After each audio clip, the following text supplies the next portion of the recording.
Hello guys, this is Glenn from Sydney CBD Repair Center, and today I'm going to show you how you can install an app in Android 10. So this is an Google Pixel 2 XL, and I'm going to show you how you can do that. So in your Android device, you should always have your Google Play Store. So unless your device is not supporting this app, or it is restricted in countries like China, then you might have to get a way to have it installed. So this is pre-installed, you don't have to install it. So the Google Play Store is where you can find apps, where you can install third-party apps that's for the Android ecosystem. So for example, you want to search for something that's not here, you can always use the search bar to find the app that you want. So example, we want to install Spotify.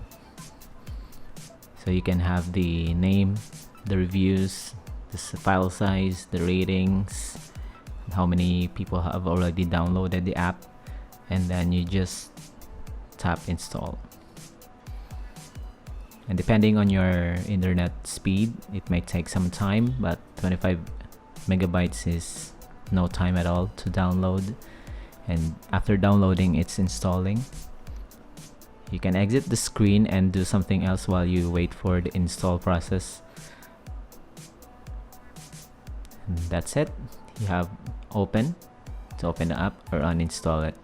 So when you open it, there you go. You already successfully installed an app in Android 10. And then when you go back, then you will have a new icon on your home screen, but you can also have it removed. And then depending on your launcher, you can always look at it.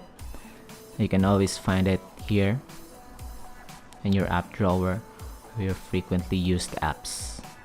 So that's it. That's how you can install an app in Android 10. And if you like this video, please subscribe to Sydney CBD Repair Center. And if you want to have your smartphone fixed, just contact us in the details below. So till next time guys, cheers.